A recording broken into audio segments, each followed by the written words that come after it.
What's up everyone, it's James here again, and in today's video, this is the one that everyone is typically asking about. This is one I know a lot of people are waiting for. I know this is one that people are excited about. This is where we're going to talk about the step-by-step of exactly how to actually get clients for your property management business.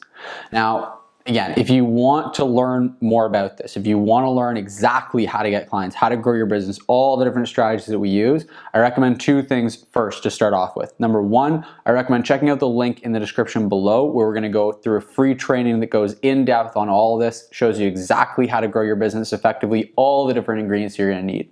The other thing I recommend is to check out the other couple of videos that I posted here as well that are going to cover the first two key components before client attraction, which are number one is finding out your niche, establishing your niche and starting to craft your offer and your messaging. And number two is laying out the framework for your business, sort of building the foundations, building that flywheel that we talked about in that other video. If you haven't checked those out yet, I highly recommend checking those videos out first.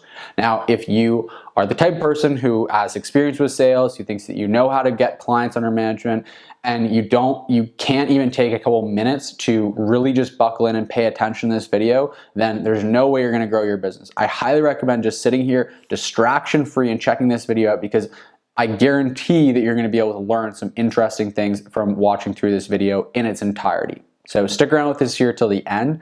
Let's just dive right into it. Let's not delay any further. So we're going to talk about getting clients under management. How do you do that? How do you actually bring a property owner from a total stranger to a property owner under management with their listing signed? You're earning money every single month from managing their listing. So there's a couple of things that you need. Obviously, you need those foundational pieces of having that niche. So I'm assuming that you've already watched that video where I talk about, figuring out your niche, exactly what they want, what they need, and then how you can solve those problems for them. Now you need a way to structure that into a compelling offer. So number one, it's got to communicate clearly exactly what problems you're solving, not just what you do.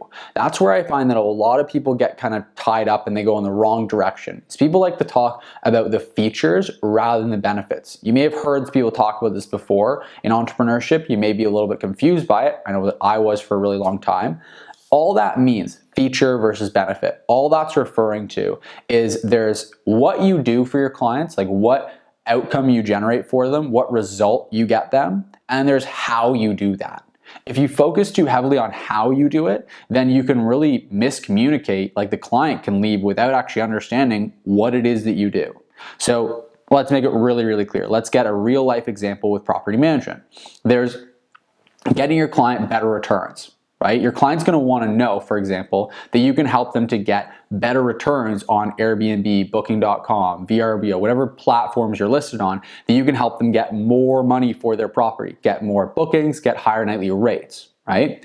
And they're likely going to want to know a little bit about how you do that to establish some credibility, understand what you're doing, like what the actual ingredients are. But you need to make sure that you first communicate, this is what I'm going to do, and then you follow it up with, this is how I'm going to do it, and only really dive into the how-to the extent that it's necessary. Some property owners are going to care a lot more about that. Some property owners are going to care a lot less about that. And then some property owners are not even going to care at all about what it is and how you do it, and that's because they're not a fit for you. And so again, you need to find the property owners that are the right fit, that actually have the problems that you're solving, so that then when you present to them, hey, I help property owners to get better returns. Or for example, I help property owners to better screen their guests to make sure they're getting the right type of guests there. I help property owners to schedule their time in their own vacation property because, hey, this is a second home for you. And I understand that. I realize that you want to take a couple of weeks in the wintertime, in the summertime, and get down to this property that you work so hard for. I've got a solution for exactly how you can do that and do it really easily, seamlessly, not have to stress and worry about it. But if you talk to a real estate investor and you present them with that, they don't care. They don't want to go and use that property. But a vacation homeowner, they do, right?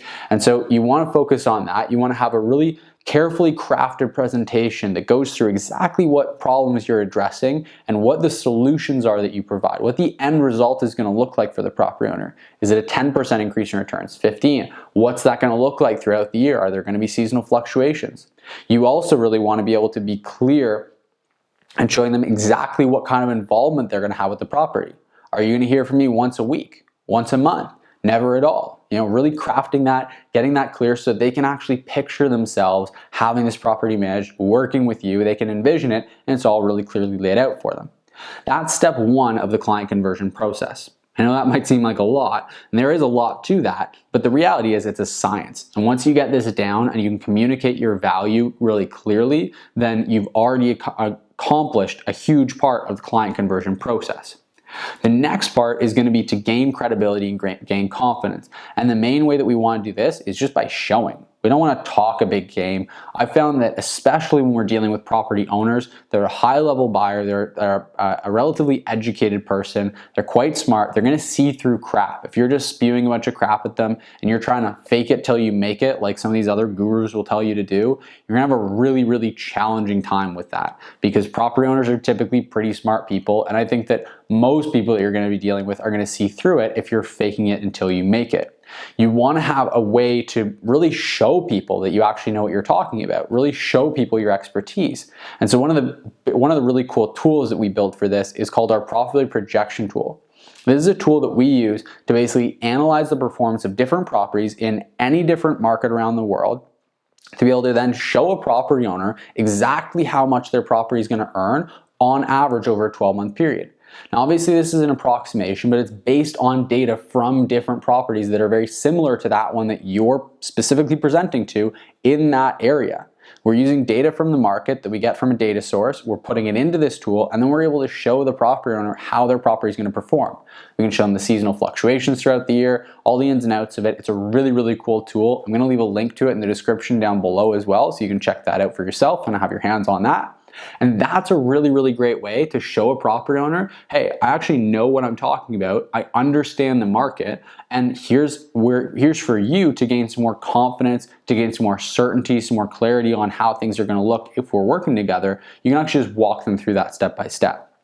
And then from there, once you've set that meeting up effectively, you've then gone and you've showed them what value you can add, what problems you can solve, how you can do it. You've gained their confidence. You've showed them that you actually know that you're dependable and that you actually have everything, have the walk, so to speak, to back up the talk. Then it's just a matter of having a proper process to be able to then close them and objection handle them effectively. Have all the strategies to answer any questions they might have, address any concerns they might have. I always like to tell people inside of our training, and again, link to that in the description below if you want to get the real detailed walkthrough of all this. But the majority of all the yeses that you're ever going to get are going to start out as no's or start out as maybes. The reality is people are going to have questions. They're going to have concerns. And these are often referred to in sales as objections and objection handling. And a lot of people are kind of scared by this. They're kind of intimidated by it. They're scared off of it. They get this idea in their head of like the sleazy car salesman having to be a pushy salesperson, use all these sleazy tactics. And in reality, that couldn't be further from the truth.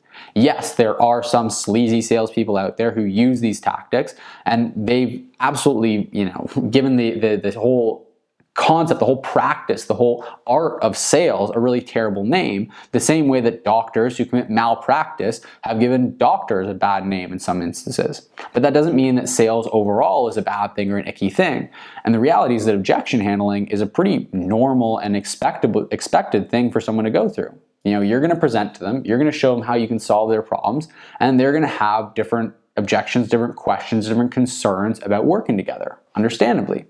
And in reality, someone saying, no, I don't want to work with you because I don't trust you, that's a common objection that people will get in any area of sales, that's very, very similar, if not in most cases the exact same as a client saying, yes, I do want to work with you once I trust you more.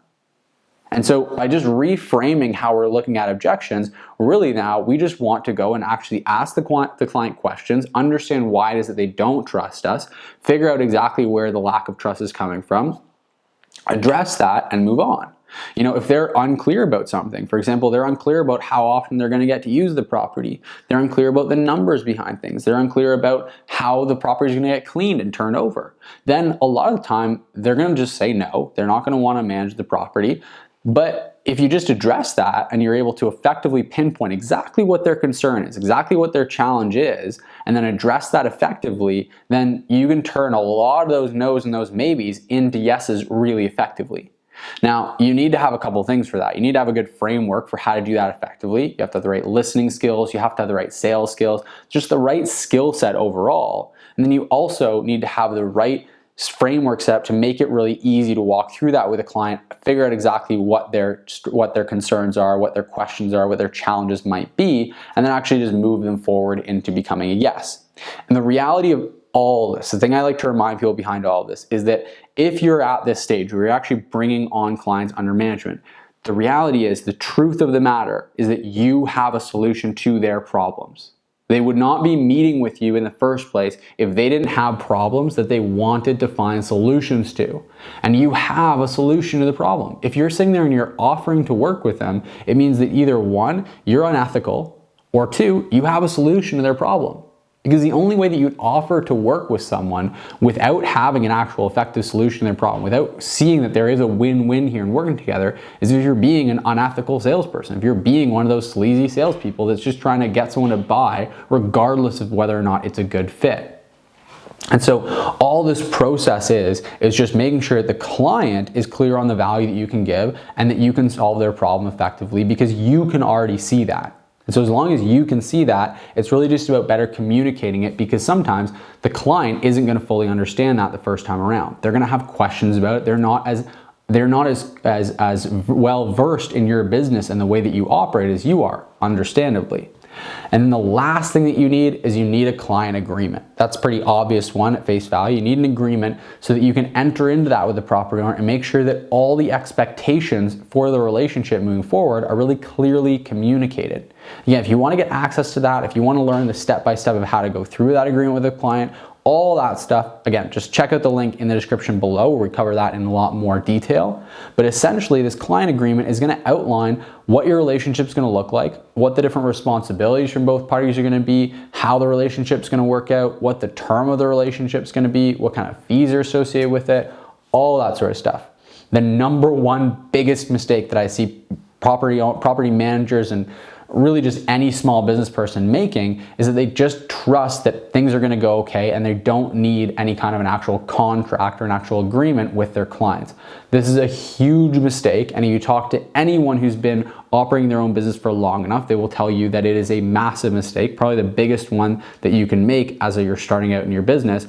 And the challenge is that, getting a legal agreement can be very expensive to do. And so again, if you want to get access to our template for that, if you want to get access to everything, just check out the link in the description below. But you need to have that in place, because otherwise you can have different issues come up that weren't clearly communicated up front, what the process is for how we deal with this. And that creates tension between you and the property owner, you and your clients. It creates ambiguity, there's miscommunication, that can lead to mistrust. It's going to cause a whole bunch of headache down the road. And I can guarantee you it's going to cost you a whole lot of money down the road when your client just leaves you, stops working with you because things weren't clearly communicated, and then there's nothing actually binding any kind of an agreement together. It just creates a whole bunch of headache really unnecessarily. So that's the last step of client conversion. That's the last piece that you need. And once you've got that, then it's just about actually going through and following through on that. It gives you a really clear guideline for exactly what you need to do to make sure that your client is getting everything that they expect and more. So again, then it just allows you to exceed their expectations, because you know upfront exactly what their expectations are and they're clear on that as well. So again, if you want to learn more about all this, I know I've just kind of covered the surface of it. If you really want to get into detail, you want to get all the tools for how to do this, how to convert clients, you want to get the templates, you want to get the step-by-step walkthrough, how do we go about that client meeting, how do we structure what we call a conversion value deck so we can clearly communicate all of our value to the customer and have as few objections as possible. What are the common objections that property owners have, and how do we handle those effectively so that we can close 50 to 80% of the clients that we meet with and have them be thrilled to be working with us? If you want to learn more about all of that, then just click the link in the description below. You can check out the free training, find out exactly how we do that, learn more about all of that. Check that out. I guarantee it's going to be worth your time. So if you haven't already checked it out, then click the link in the description below and check that out. And until next time, I will see you in the next video.